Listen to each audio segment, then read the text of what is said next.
Hello and welcome to Peer Learning. গুরুত্বপূর্ণ কতগুলি current অ্যাফেয়ার্সের question নিয়ে আজকের এই ভিডিও।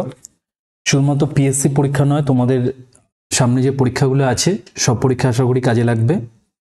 ভালো লাগলে তোমরা অবশ্যই লাইক করে দিও, আর চ্যানেলে নতুন হলে চ্যানেলটাকে অবশ্যই সাবস্ক্রাইব করে দিও। তাহলে শুরু করছি। দেখো, প্রথম প্রশ্ন, পৃথিবীর উচ্চতম রেলওয়ে ব্রিজ কোন নদীর উপর তৈরি হলো? এর উত্তর হবে হচ্ছে চেনাব। অপশন সি হচ্ছে চেনাব।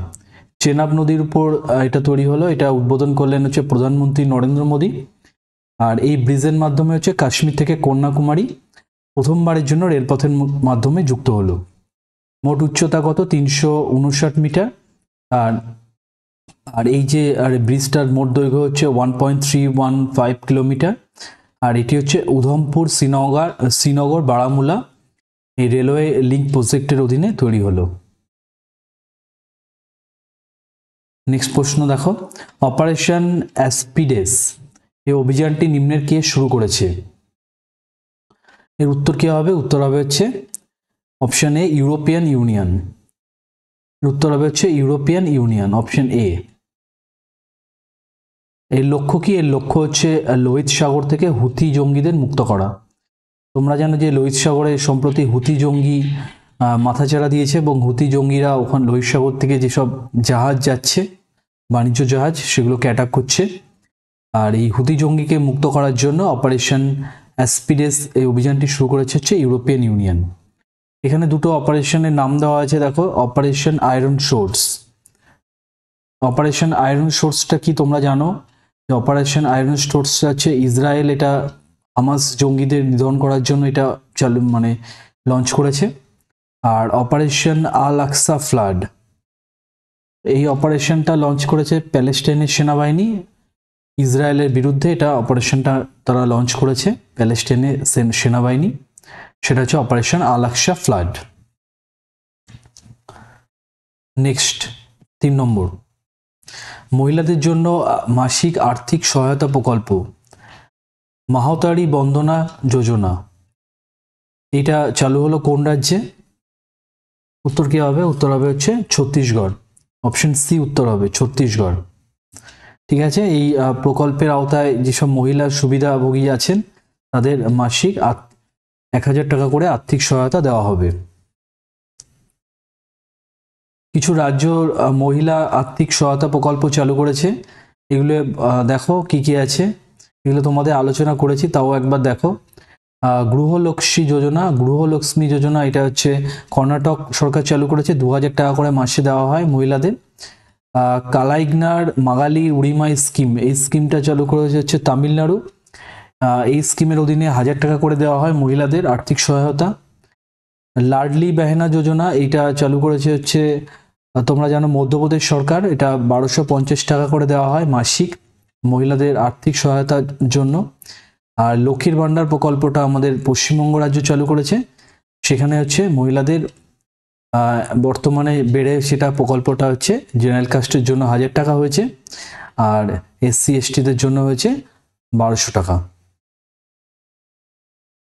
নেক্সট প্রশ্ন 4 নম্বর, নিচের কোন সংস্থা পিওর ফর শিওর এই উদ্যোগটি চালু করলো? এই উদ্যোগটি চালু করলো কে? Bharat Petroleum Corporation Limited, option এ।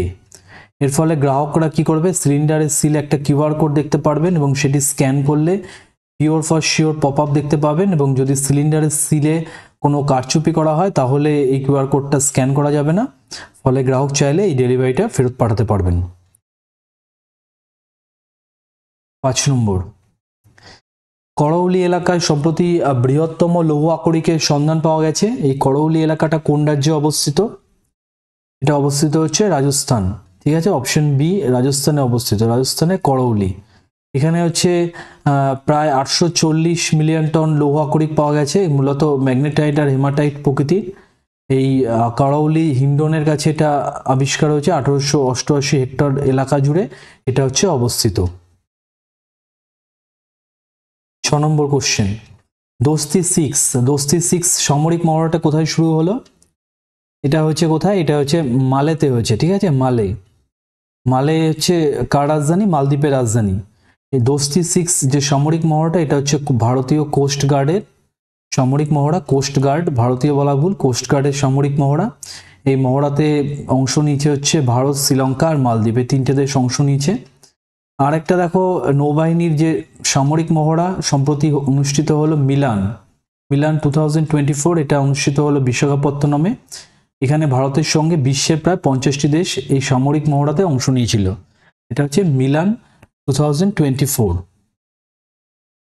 দেখো ভারত আর শ্রীলঙ্কার যদি সামরিক মহড়াগুলি আছে তার মধ্যে অন্যতম হচ্ছে মিত্র শক্তি, এটা সেনাবাহিনীর মহড়া।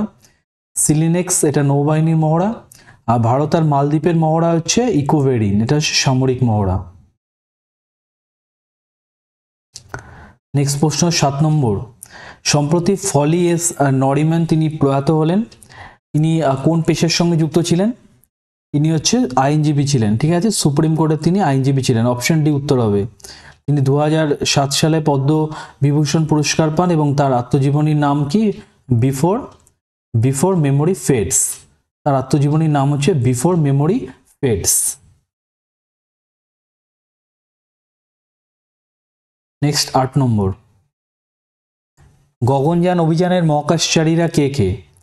গগনযান যে অভিযান হবে এই মহাকাশচারীরা কারা? মহাকাশচারীরা হবে প্রশান্ত নাইয়ার, অঙ্গদ প্রতাপ, অজিত কৃষ্ণন, শুভাংশু শুক্লা। উত্তর হবে হচ্ছে অপশন ই, উপরে সবাই। গগনযান মহাকাশে ভারতের প্রথম মানব মিশন গগনযান, যার প্রস্তুতি হিসাবে ইসরো গগনযান অভিযানের আগেই মহাকাশে পাঠাতে চলেছে ভারতের মহিলা রোবট মহাকাশচারী বোম মিত্রা। এই বোম মিত্রাকে পাঠাতে চলেছে। বোম মানে হচ্ছে মহাকাশ আর মিত্র মানে হচ্ছে বন্ধু। এটা 2025 সাল নাগাদ এটা গগনযানটা পাঠানো হতে পারে মহাকাশে। এর প্রস্তুতি হিসাবে আগে হচ্ছে এই রোবট পাঠানো হবে গগনযানে, তার নাম হচ্ছে মহিলা রোবট, তার নাম হচ্ছে বোম মিত্রা। 9 নম্বর প্রশ্ন। মহারাষ্ট্র ভূষণ 2023 এই পুরস্কারে কে সম্মানিত হলেন? উত্তর কি হবে? উত্তর হবে অশোক সরাফ। অপশন সি উত্তর হবে অশোক সরাফ। দেখো দুটো পুরস্কার দেওয়া আছে। অসম বৈভব 2023 এই পুরস্কারে সম্মানিত হলেন প্রাক্তন প্রধান বিচারপতি রঞ্জন গগৈ। আর অসম সৌরভ এই 2023 এই পুরস্কারে সম্মানিত হলেন ক্রীড়াবিদ হচ্ছে হিমা দাস। 10 নম্বর। লেপার্স রিপোর্ট 2022 অনুসারে ভারতে কোন রাজ্যে সবচেয়ে বেশি চিতা রয়েছে? সবচেয়ে বেশি চিতা রয়েছে, প্রথম স্থানে রয়েছে কোন রাজ্য? মধ্যপ্রদেশ। ঠিক আছে, মধ্যপ্রদেশ হচ্ছে প্রথম স্থানে রয়েছে, 3907টি এখানে চিতাবাঘ আছে। আর দ্বিতীয় স্থানে রয়েছে হচ্ছে মহারাষ্ট্র। ঠিক আছে, এখানে আছে হচ্ছে 1985টা চিতা আছে। আর তৃতীয় স্থানে রয়েছে কর্ণাটক, এখানে হচ্ছে 1879টা হচ্ছে চিতা রয়েছে হচ্ছে কর্ণাটকে তৃতীয় স্থানে। এই রিপোর্টটি প্রকাশ করেছে কেন্দ্রীয় পরিবেশ, বন এবং জলবায়ু পরিবর্তন বিষয়ক দপ্তর। আর ভারতে মোট চিতাবাঘ আছে 13,874টি। আর কিছুদিন আগে স্নো লেপার্ড রিপোর্ট হলো 2024, আমি আগের সেটে দিয়েছি, তাও একবার দেখে নাও। ভারতে মোট তুষার চিতা আছে 718টি। প্রথম স্থানে রয়েছে লাদাখ। ঠিক আছে, প্রথম স্থানে লাদাখ রয়েছে, দ্বিতীয় স্থানে রয়েছে উত্তরাখণ্ড, আর তৃতীয় স্থানে রয়েছে হিমাচল প্রদেশ। এটা আগের সেটে আমি দিয়েছি। টাইগার রিপোর্ট 2023, এখানে ভারতের মোট বাঘের সংখ্যা আছে 3167টি। প্রথম স্থানে রয়েছে মধ্যপ্রদেশ, 785টি বাঘ আছে। দ্বিতীয় স্থানে কর্ণাটক, 563টা বাঘ আছে। আর তৃতীয় স্থানে উত্তরাখণ্ড, এখানে 560টা বাঘ রয়েছে। ঠিক আছে, নেক্সট 11 নম্বর প্রশ্ন দেখো। গ্লোবাল ইন্টেলেকচুয়াল প্রপার্টি ইন্ডেক্স 2024 অনুযায়ী ভারতের স্থান কত? উত্তর হবে 42। ঠিক আছে, উত্তর হবে 42, অপশন সি উত্তর হবে। এটি প্রকাশ করলো ইউএস চেম্বার অফ কমার্স।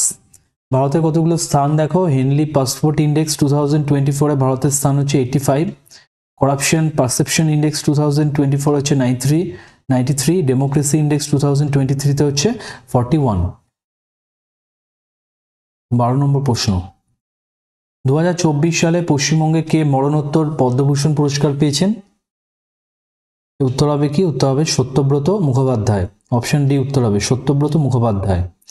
দেশ বিদেশ মিলে মোট 132 জনকে পদ্ম পুরস্কারে সম্মানিত করা হবে। 5 জনকে পদ্মবিভূষণ, 17 জনকে পদ্মভূষণ আর 110 জনকে পদ্মশ্রী সম্মানে সম্মানিত করা হবে। আর এখানে দেখো নারায়ণ চক্রবর্তী, ইনিও পশ্চিমবঙ্গ থেকে পুরস্কার পেয়েছেন, পদ্মভূষণ পুরস্কার পেয়েছেন। তিনি হচ্ছে বিজ্ঞান ও প্রযুক্তি বিভাগে পেয়েছেন। আর একলব্য শর্মা তিনি বিজ্ঞান ও প্রকৌশল বিভাগে পেয়েছেন। আর নেপাল চন্দ্র সূত্রধর ইনি কলা বিভাগে পেয়েছেন। ঠিক আছে, নেপাল চন্দ্র সূত্রধর হচ্ছে কলা বিভাগে হচ্ছে পদ্মভূষণ পুরস্কার পেয়েছেন। 13 নম্বর প্রশ্ন, সম্প্রতি মহাকাশচারী ওলেগ কোনোনেনকো মহাকাশে সবচেয়ে দীর্ঘ সময় কাটানোর নতুন রেকর্ড গড়লেন। তিনি কোন দেশের নাগরিক? উত্তর হবে হচ্ছে অপশন বি, রাশিয়া। তিনি হচ্ছে রাশিয়ার নাগরিক। অপশন বি উত্তর হবে রাশিয়া। তিনি 878 দিন 12 ঘন্টার বেশি সময় ধরে তিনি মহাকাশে রয়েছেন। আর তার মহাকাশ অভিযানটা শেষ হবে হচ্ছে 23শে সেপ্টেম্বর 2024-এ। নেক্সট 16 নম্বর, 63তম গ্রামি পুরস্কার 2024-এ বেস্ট গ্লোবাল মিউজিক অ্যালবাম ক্যাটাগরিতে পুরস্কার জিতল কোন ভারতীয় অ্যালবাম? এর উত্তর হবে হচ্ছে দিস মোমেন্ট। অপশন সি উত্তর হবে দিস মোমেন্ট। মার্কিন যুক্তরাষ্ট্রের লস অ্যাঞ্জেলসে অনুষ্ঠিত crypto.com এরেনাতে অনুষ্ঠিত হলো 2024 সালের 66তম গ্র্যামি পুরস্কার অনুষ্ঠান। আর মার্কিন যুক্তরাষ্ট্রের সঙ্গীত শিল্পে অসামান্য অবদানকারী শিল্পীদের পুরস্কার প্রদান করা হয় দ্য রেকর্ডিং একাডেমি কর্তৃক। ভারতীয়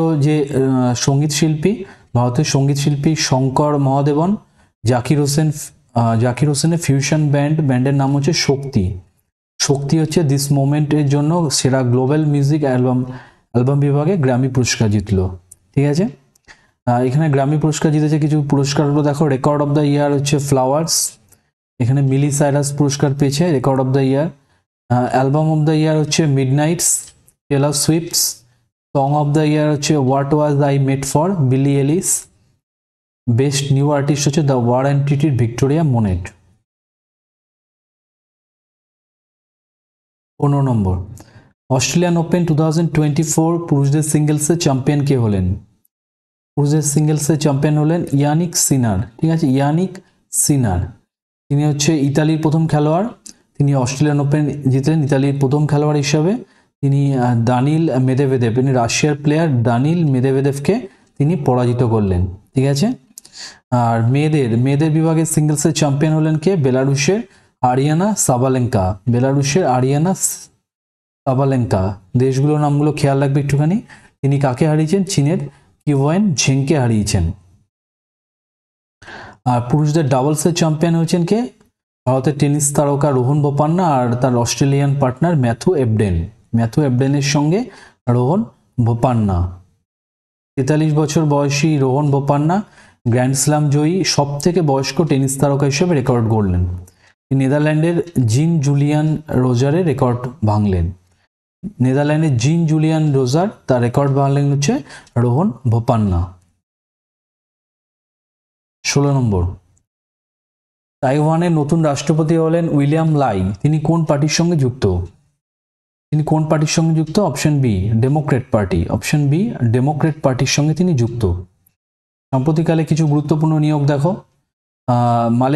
মালয়েশিয়ার 17তম রাজা হচ্ছেন সুলতান ইব্রাহিম ইস্কান্দার। ভুটানের প্রধানমন্ত্রী হিসেবে পুনর্নির্বাচিত হলেন শেরিং তোপকে। ইয়েমেনের প্রধানমন্ত্রী হিসেবে নিযুক্ত হলেন আহমেদ আওয়াদ বিন মোবারক। কাজাখস্তানের প্রধানমন্ত্রী হিসেবে নিযুক্ত হলেন ওলজেস বেকেতেনভ।